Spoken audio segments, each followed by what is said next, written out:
dijo que a Montepío no, pero efectivamente a Balsapoteci, ¿no? Y le pregunté que si creía que se iba a desaparecer el turismo en Balsapote y me dijo que sí. Y la verdad es que es muy triste que todo esto, empezando desde la deforestación y todo lo que ya vimos ahorita, todo lo que ya expuso el profesor Felipe y Juan Carlos, que nos lleve a esto cuando la gente sí tiene un interés en cuidar lo que tienen, ¿no?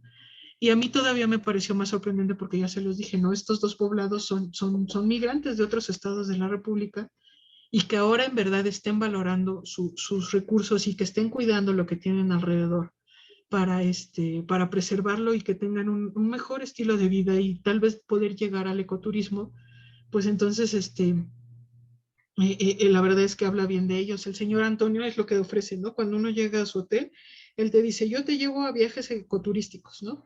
Entonces te lleva a las zonas más representativas de ahí, de los Tuxtlas, y ellos están encaminándose a esto, ¿no? A lo mejor puede ser que no sea totalmente ecoturístico porque no tienen como bien la definición, pero él te dice eso, ¿no? Yo te llevo al viaje ecoturístico y entonces te ofrecen pues este recurso para que cuando uno vaya ahí, pues tome este recurso. La verdad es que nosotros íbamos de trabajo y pues no tomamos nada de esto, pero ellos tienen el conocimiento ya ahora, después de muchas generaciones de que ya se establecieron ahí los dos poblados, tienen el conocimiento y tienen las ganas y tienen la fe en que todo va a estar bien y que van a cuidar sus recursos y que van a estar bien. ¿No? Entonces, la verdad es que después del artículo que le mandé al profesor para que lo leyeran e ir desarrollando todo esto, para mí es que sí tienen la intención de seguir, pero siempre y cuando pues se les oriente. Y no sé si alguien más tenga una duda, si no, yo acabo con esto y muchas gracias por su atención.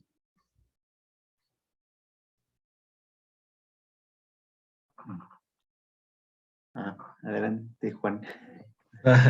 Es que yo solo les quería platicar de otra experiencia que se me hace pues muy parecida y que tiene que ver mucho con la deforestación de otro tipo de ecosistemas. Yo en donde realicé la tesis se llama Acasochitlán Hidalgo, es el municipio de Acasochitlán en el estado de Hidalgo, y está ocurriendo un proceso muy, muy horrible, ¿no? Ya saben ustedes, ¿no? Que a mí lo que me lleva es pues el conocimiento local acerca de los hongos, las relaciones ecológicas, pero vistas desde la perspectiva de las personas, ¿no?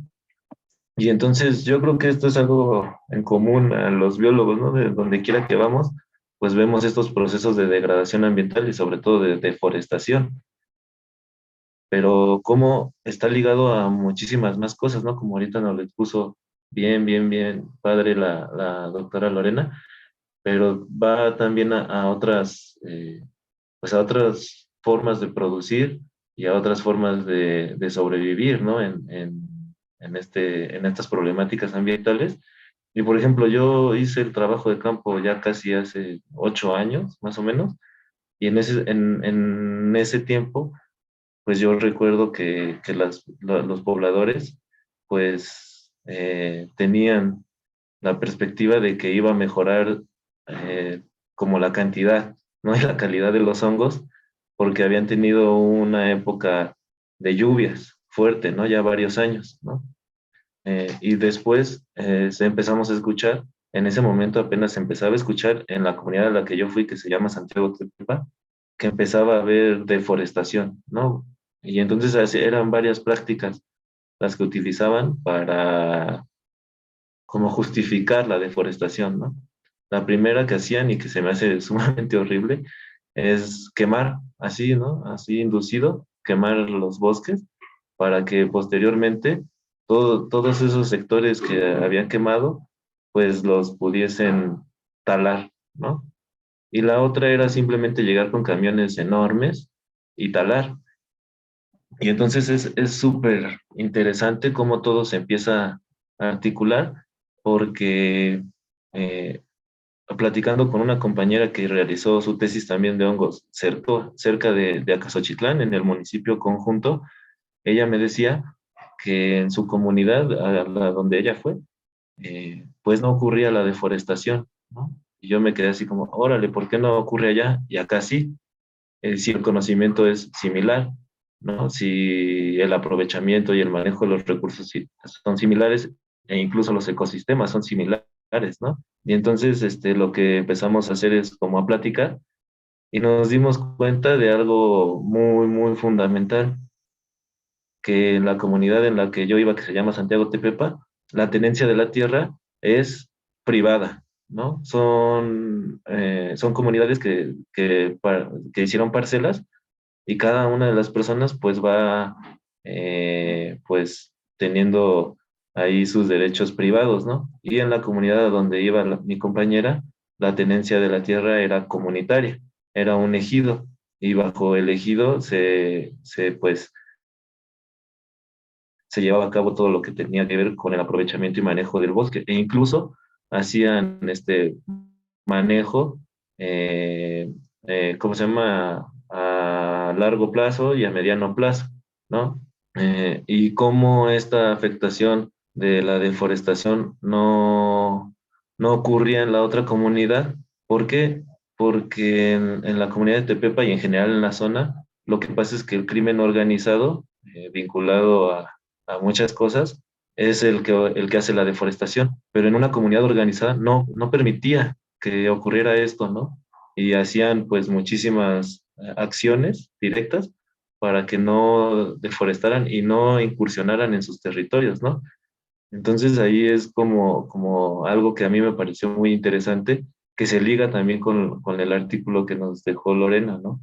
De cómo la tenencia de la tierra es súper importante y cómo estas políticas que fueron implementadas desde el neoliberalismo, pues sí fragmentaron incluso hasta las comunidades y dieron la oportunidad a que bajo cualquier esquema, sea crimen organizado, empresas privadas y el propio gobierno, pudiesen pues entrar estas prácticas de deforestación, ¿no?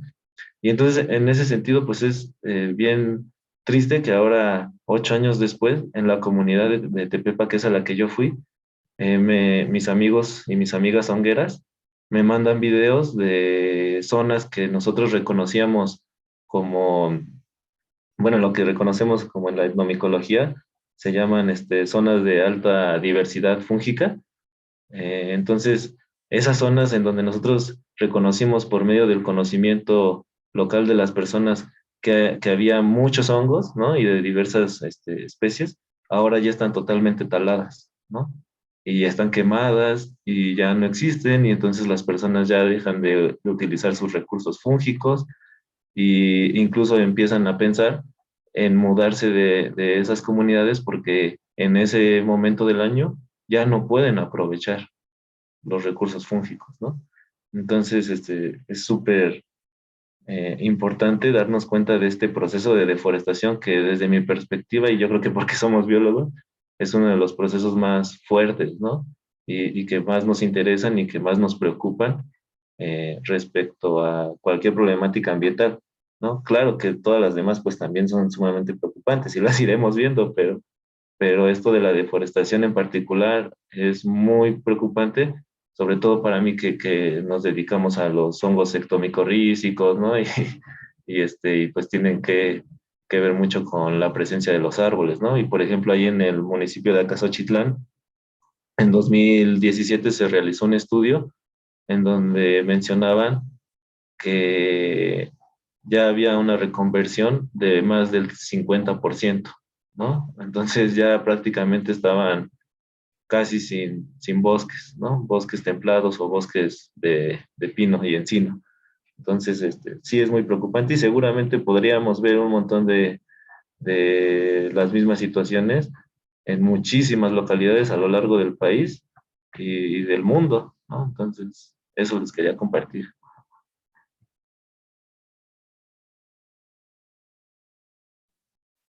Yo también igual quería comentar en cuanto al ecoturismo, que es también por ahí hay un artículo y creo que lo mencionó también algún artículo que ya nos había pasado Juan, sobre que es una de las parte de la política que se implementó con las ANPs, es mucho orientada hacia el ecoturismo también. Y también lo critican esta Leticia Durán, que también habla mucho de esa cuestión de las políticas públicas.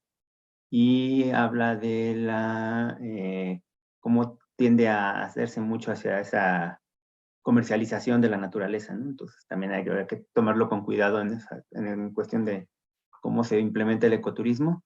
Y también yo creo que no hay que apostarle todo a un tipo de aprovechamiento, ¿no? Y el ecoturismo en particular se me hace un poco riesgoso a veces porque de repente pueden dejar de llegar el turismo, ¿no? Y lo vemos en este caso con el COVID, por ejemplo, cómo bajó, que nos comenta Lorena que no bajó mucho ya.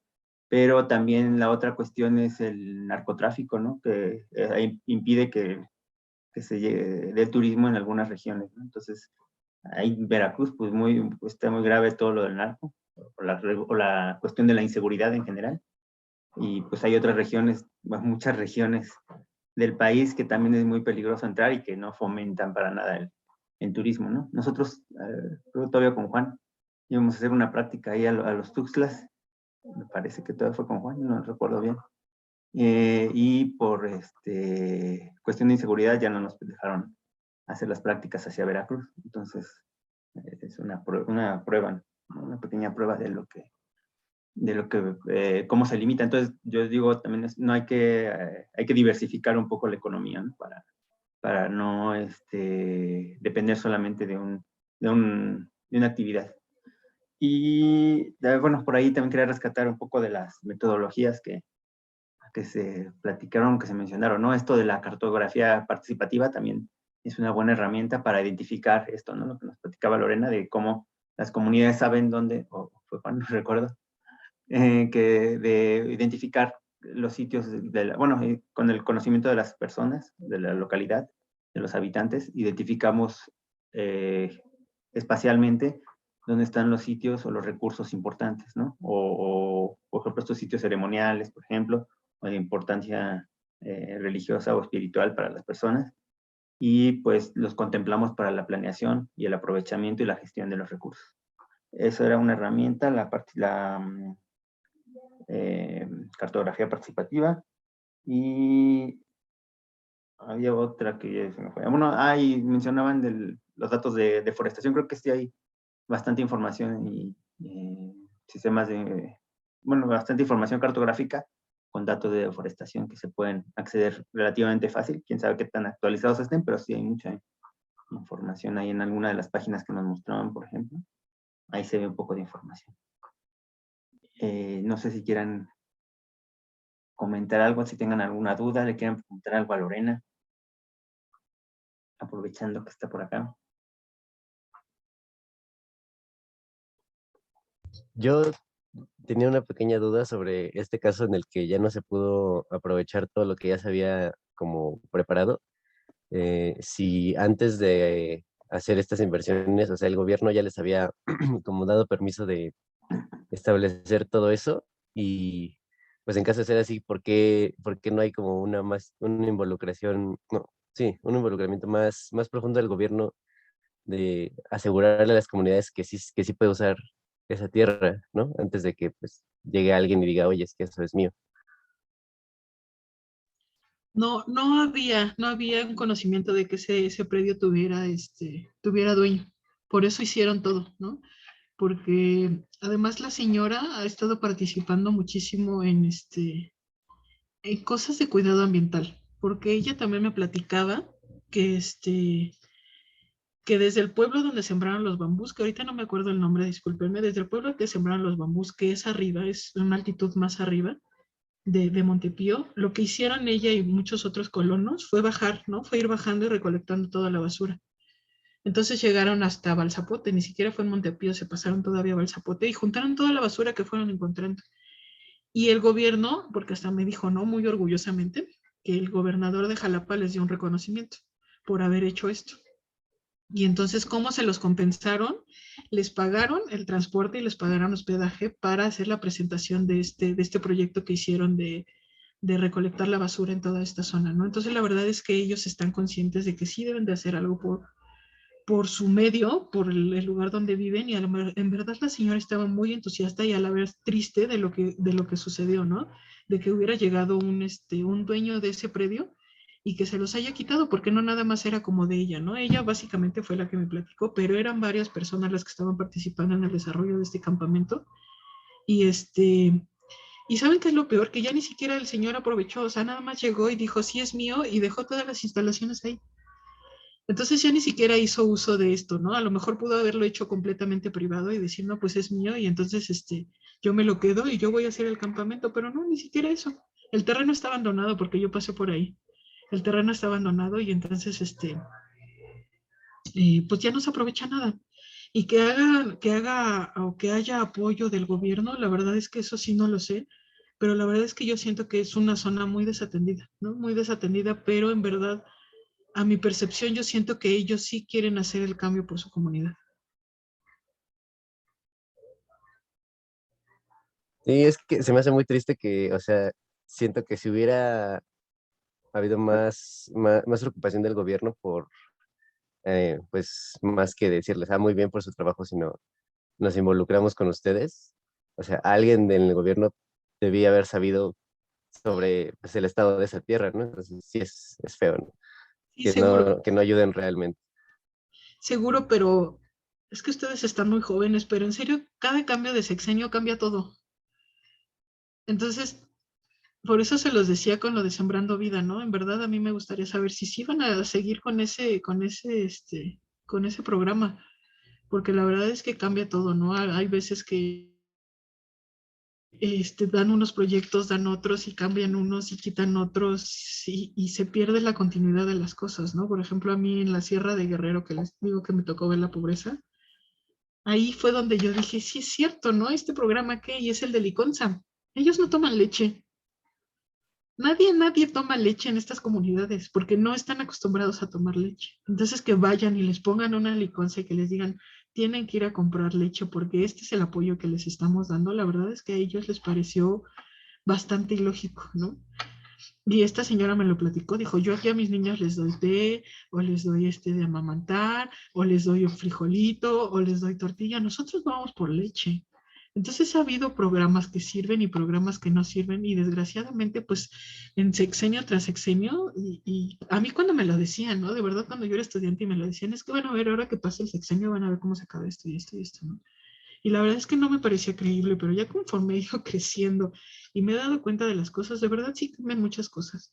Muchas cosas, ¿no? Incluso esta forma de ver a estas organizaciones ambientales, esta forma de ver a la UNAM, esta forma de ver el Instituto de Biología, la manera en que se acercan a la estación de biología, a veces sí para consultas, a veces para no tomarse en cuenta, ¿no? Por ejemplo, esta opinión que dieron acerca de extraer la roca y la tierra de esta zona, se la pasaron por el arco del triunfo prácticamente, ¿no? Entonces la verdad es que cuando quieren sí se acercan bien a la academia para que los apoye, y cuando no, no, y cuando quieren hacen este cambio, y cuando no, no, y cuando quieren apoyan, y entonces la verdad es que no ha sido un planeamiento de desarrollo sustentable como plano, ¿no? Yo siento que vamos como bajadas, subidas, bajadotas, y tampoco grandes subidas, ¿no? Entonces la verdad es que sí, la señora a mí me lo platicó con mucha tristeza, porque además me quedé un rato platicando con ella porque resultó que su esposo era médico tradicional, ¿no? Entonces,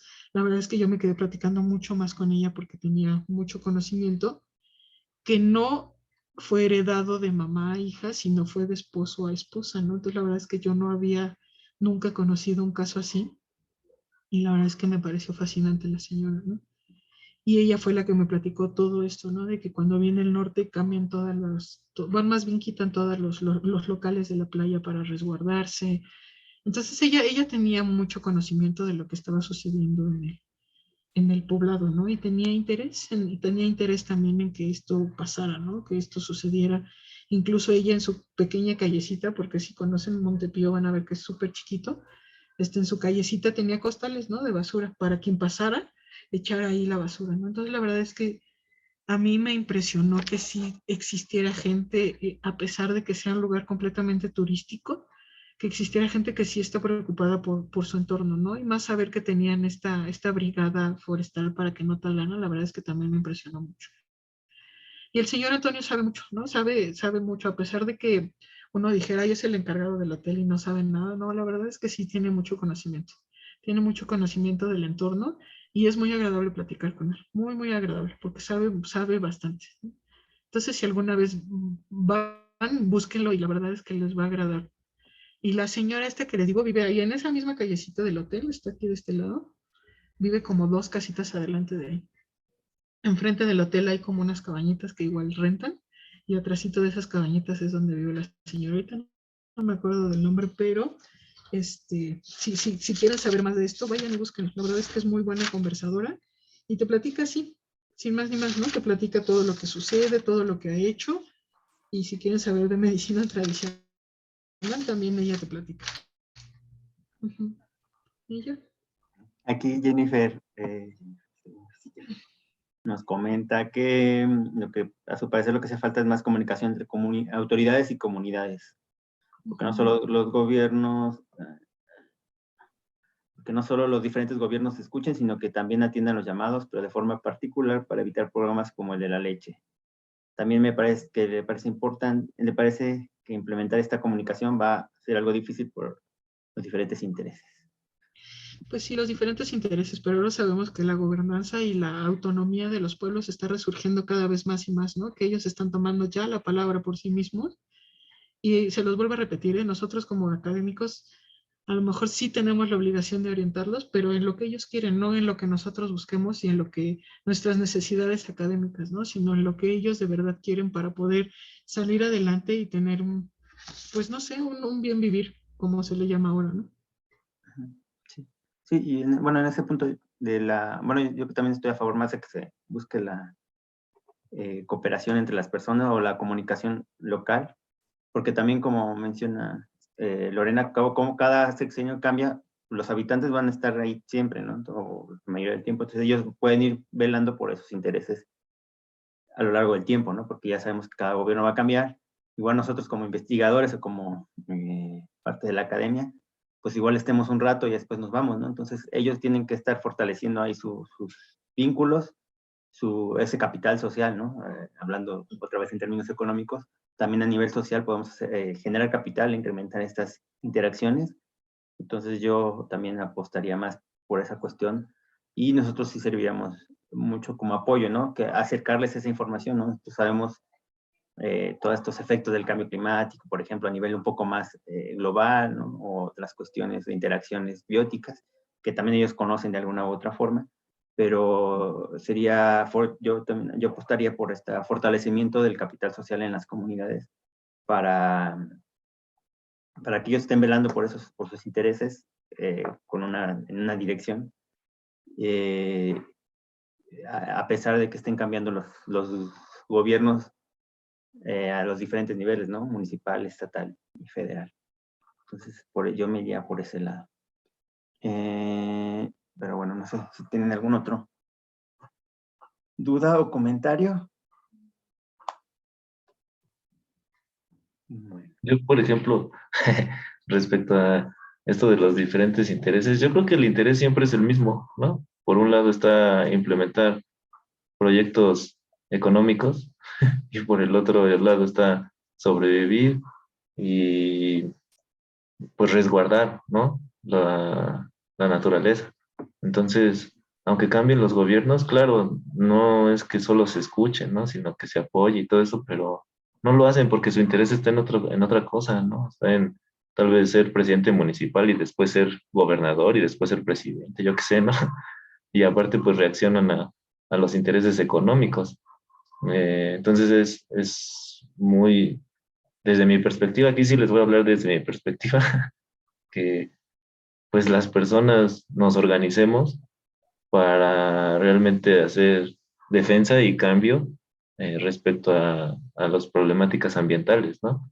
Porque, pues, ¿de qué va a servir si ahorita un gobierno lo hace y al que sigue no?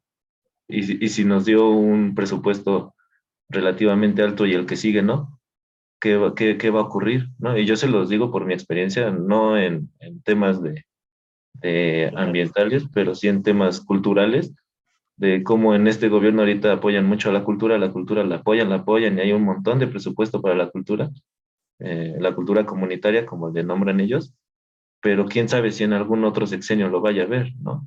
Y es igual en cualquier programa que tenga que ver con el gobierno.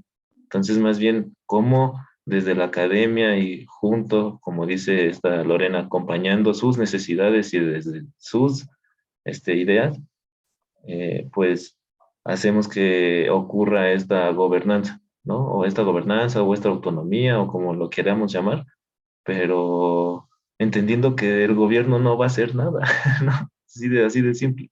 Y lo que haga, pues chido, pues tomémoslo y hagámoslo bien, pero en realidad ellos están en otros intereses y van por otras cosas. Entonces, para pronto dejar de ver que el gobierno es el que debe de traer el cambio, ¿no? Sino que somos nosotros como sociedad los que debemos de exigir que nuestro gobierno cambie, ¿no? Porque si no, vamos a seguir en la misma dinámica de imposición de políticas públicas que no benefician para nada o traen respuestas a las problemáticas ambientales, ¿no? E incluso pues las desarticulan, ¿no? Hay una infinidad de ejemplos de cómo desarticulan las organizaciones que van en pro de lo ambiental, ¿no? Y cómo pues somos el país que tiene mayor número de asesinados respecto a problemas ambientales, ¿no?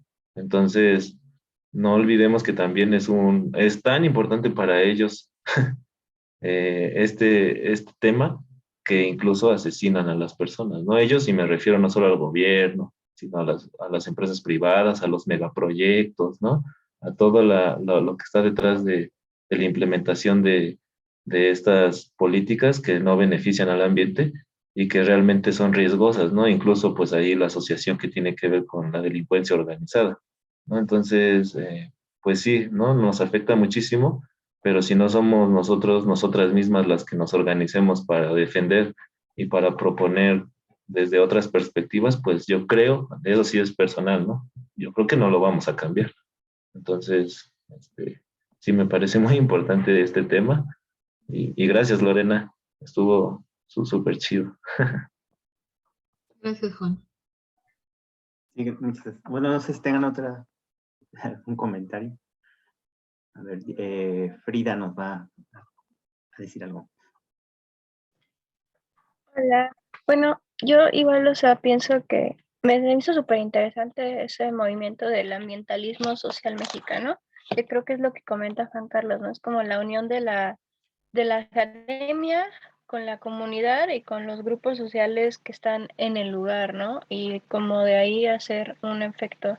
Pero lo que quería comentar es algo que no puedo dejar de pensar y que no sé si los demás, o sea, se cuestionaron eso. Pero en la parte en el artículo en la que dice que el ingreso del campesino del café eran 4,000 pesos al año, no puedo dejar de pensar en eso, de verdad.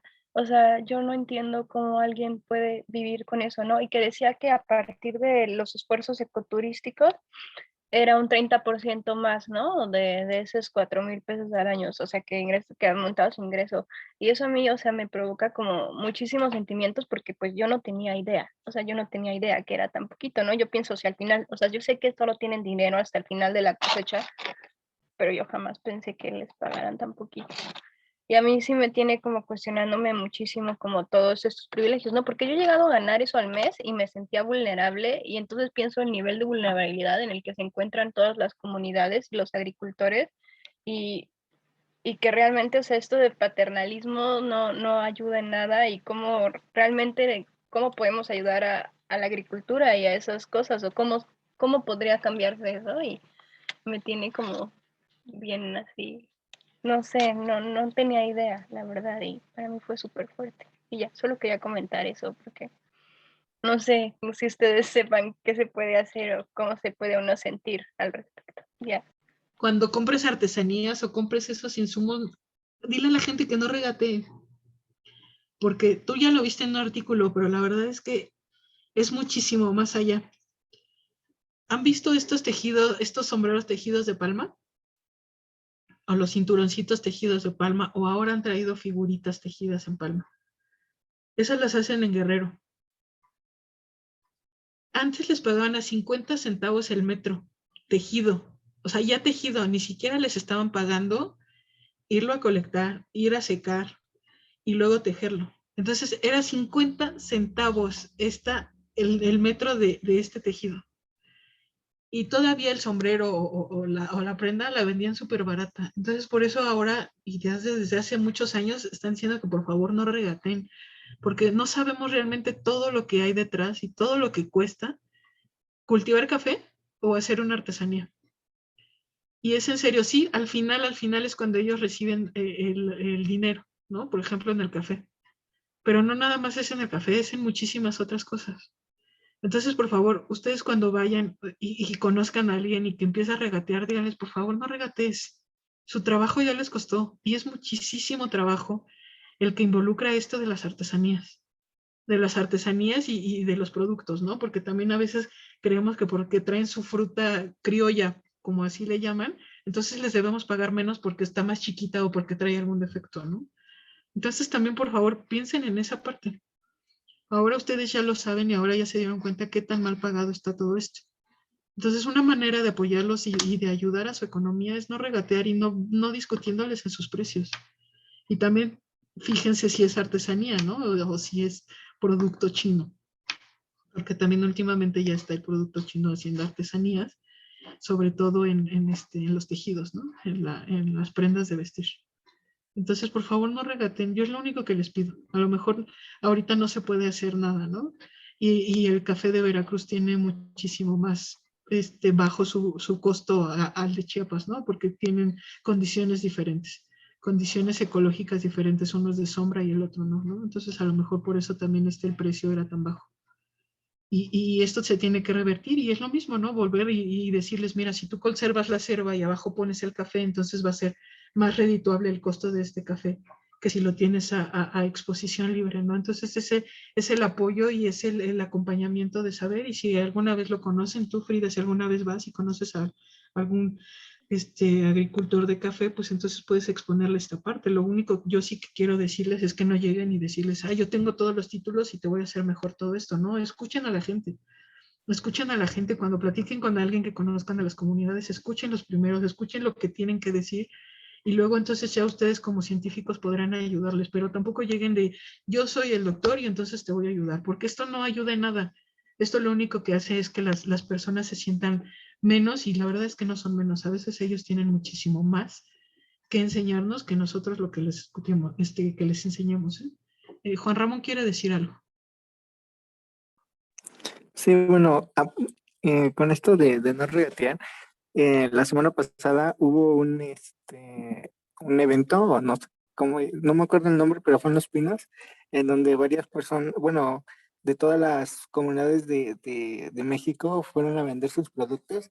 Y también es triste que algunos de estos artesanos también ya conocen como esta manera de regatear, porque justo, bueno, yo fui con algunos amigos y pasamos en un puesto de figuras de madera y una señora le preguntó por una y el señor le dijo el precio, le dijo, pero usted me puede ofrecer lo que quiera. Y pues sí, se nos hizo como muy triste porque, digamos, nosotros no nos compramos algunas pulseras porque pues no tenemos dinero, pero, pero sí fue muy triste que esto ya es como una cultura o como ya parte de la cultura de ellos, en donde pues ya regatear pues prácticamente lo hacen a cualquier cosa y pues a veces pues, lo tienen que aceptar porque pues no tienen otra forma de sostenerse, ¿no? Y pues sí, se nos hizo pues como triste porque bueno, la señora también, sí le dijo como de, no, no, no, pues yo, no cuento con ese dinero, pero no, no es justo que usted ponga, baje el precio por todo el trabajo que ha consumido, ¿no? Entonces, pues, creo que también esta parte de regatear es parte de la cultura que ya está como un poco arraigada y que se debe de tratar de eliminar. Sí vi ese evento de Fonart, incluso me pareció muy desatinada la opinión de Susana Hart, que ahora se supone que es senadora y está en esto de Fonart. La verdad es que ella goza de muchos privilegios que a mi punto de vista no debería estar opinando de los artesanos, porque ella se dedica a otra cosa. O sea, ella es cantante, ella no debería de estar opinando de los artesanos cuando la verdad es que no, pues a lo mejor sí tiene este acercamiento con ellos, pero no puede opinar acerca de algo que realmente no ha estado involucrada o que no ha estado eh, tan allegada a ellos, ¿no? La verdad es que un trabajo artesanal es cansadísimo, cansadísimo y yo lo comentaba en mi otra clase, ¿no? Que la verdad es que si tuviéramos ese manejo de especies, tanto artesanales como medicinales, habría mucho cultivo de esto, ¿no? Y entonces las personas ya no estarían sufriendo, también en lo ornamental, ¿no? Ornamental ligado con ceremonial, porque muchas personas van muy lejos a conseguir las especies que utilizan en sus ceremonias especiales, ¿no? Van muy lejos a conseguir la madera para poderte hacer una palita chiquita de madera, ¿no? Teñir las telas con ingredientes naturales, la verdad es que es muchísimo trabajo y Susana Harp decirle al artesano que ella lo entendía, ¿no? Que ella entendía todo el trabajo que hacían. No, cuando ella ha ido a teñir y cuando ella ha ido a colectar una especie para poder teñir un tapete, ¿no? O un huipil, no, por favor, no nos podemos poner en los zapatos de ellos, pero sí tenemos que entender nosotros que es un trabajo muy arduo. Hacer una artesanía es un trabajo muy arduo. Entonces yo sí les pido eso, por favor, no regateen en los precios. Ellos obviamente van a bajar el precio con tal de vender. Imagínate que esa persona que tuviste viniera de Campeche. No sé si les hayan pagado el transporte, porque no siempre les pagan el transporte. Lo que les ofrecen es un stand, ¿no? Le dicen, tú como artesano tienes derecho a un stand. O a veces ellos pagan el stand. Tienen que pagar el hospedaje y el transporte. Entonces, muchas veces lo que hacen en estas ferias, pues es ya al final o a mitad de la feria, como ven que no están vendiendo, pues regatear las cosas, ¿no? Incluso las personas que van de calle en calle o de tianguis en tianguis aquí en la Ciudad de México, ¿no? También eso es lo que hacen, ya dame lo que quieras, porque lo único que quieren, pues la verdad es que es llevarse algo y no venirse y más bien regresarse con las manos vacías, ¿no?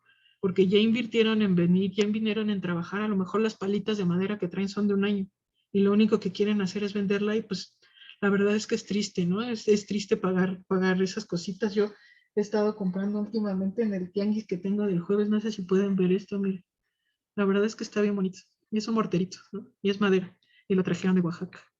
Y entonces están las personas, están vendiendo, porque ahora lo que hacen es estar eso, ¿no? Ya venir a la ciudad y traer sus artesanías, porque la verdad es que sí estuvo muy fuerte lo de la pandemia y ahorita están haciendo eso.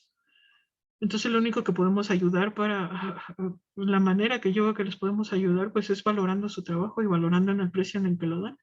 Incluso los que traen los charales, ¿no? De Guerrero, de Michoacán, perdón, la Jamaica de Guerrero. Bueno, es que yo he visto todo eso en los tianguis ahora. He visto que han estado trayendo muchísimas más cosas. Y pues yo sí les pido por favor que paguen el precio que ellos traen. Yo les quisiera comentar respecto a lo que dijo Diana Frida, de lo que gana un campesino, pues que recordemos que varias clases, ¿no? La clase de Carla, ¿no? Que por qué se da esta condición de pobreza, no es, no es porque sí, ¿no? No es porque haya mala onda y así, sino porque hay alguien que causa el empobrecimiento, ¿no? No es culpa de las personas o de los campesinos, sino es de un sistema que tiene como idea acumular riqueza para el empobrecimiento de la mayoría, ¿no? Bien nos lo decía Carla, creo que es el 1% frente al 99%, ¿no? De las personas empobrecidas. Y otra circunstancia es ver la parte histórica, ¿no? Que también lo vimos con Lorena en la otra clase que me pareció súper interesante, de cómo, pues, a partir de las presiones internacionales empiezan a adoptar políticas en donde se le obliga al campesinado a dos cosas, a la migración y a ser proletariado. Proletariado respecto a trabajar en una empresa, no migran para trabajar en las fábricas y de esa forma abandonan su condición de vida autosuficiente, ¿no? Y eso genera empobrecimiento, porque el salario no les alcanza para cubrir todas sus necesidades. Y eso ocurrió antes de la revolución, pero siguió ocurriendo durante mucho tiempo y sigue ocurriendo y en este sentido ahora toma nuevas formas, ¿no? Como, bueno, ya no vas a ir a trabajar a la fábrica, pero te voy a hacer proletariado incluso dentro de tu propia propiedad, ¿no? Te voy a comprar yo Nestlé, te voy a comprar toda tu producción, pero al precio que yo quiera, ¿no? Y entonces en ese sentido se vuelve proletariado, aunque sea dueño de su parcela y aunque sea dueño de o sea, es dueño de sus, ¿cómo se llaman? Felipe, renta, capital y trabajo, de sus medios de producción, ¿no? Ajá. Es dueño de sus medios de producción, pero ya los vendió, ¿no? O sea, ya la presión es tan fuerte que tiene que venderlos y es empobrecido, ¿no? Y entonces, en ese sentido, pues, no es que nos sintamos mal nosotros, bueno, eso es lo que yo pienso, ¿por qué nos vamos a sentir mal nosotros si nosotros somos parte también de ese empobrecimiento, ¿no? Eh, Más bien, señalemos a las personas y a las empresas y a lo que sea que está generando ese empobrecimiento, como decía en la clase de Carla, ¿no? Y en ese sentido, cambiemos todos, ¿no? Cambiemos de esta sociedad de consumo, como lo menciona el decrecimiento, a una sociedad pues de no consumir tanto, veamos las posibilidades que tenemos de volver a ser autosuficientes en todos los aspectos, ¿no? Y entonces, dejémonos de sentir que nosotros podemos ayudar, sino más bien ver cómo nos ayudamos entre todas y todos para salir de esta problemática que trasciende más que va más allá de lo ambiental, ¿no? Que lo ambiental es lo que nos une ahorita tal vez en estas ideas, pero que realmente va más allá de lo ambiental, ¿no? Y que lo ambiental es lo más preocupante también, ¿no? Entonces, son muchas cosas, pero creo que esta clase en particular hemos intentado que se vaya viendo todas las condiciones, todos los contextos para que pues tengamos realmente un pensamiento de cuáles son las circunstancias y intentar imaginar, ¿no? Adentro o fuera de la academia, qué es lo que se puede hacer para cambiar la situación, ¿no? Entonces, pues eso, respecto a lo que comentó Frida. Bueno, por ahí también comenta Sharon bueno, Sharon habla que pasa lo mismo en la agricultura y Paola dice que por eso también migran hacia al cultivo de amapola o de marihuana, ¿no? Bueno, no dice de marihuana, pero de amapola que les pagan más. Y pues sí, así funciona la economía también, ¿no? Te van haciendo, como mencionaba Juan, pues esas presiones te van haciendo moverte hacia un lado o hacia otro.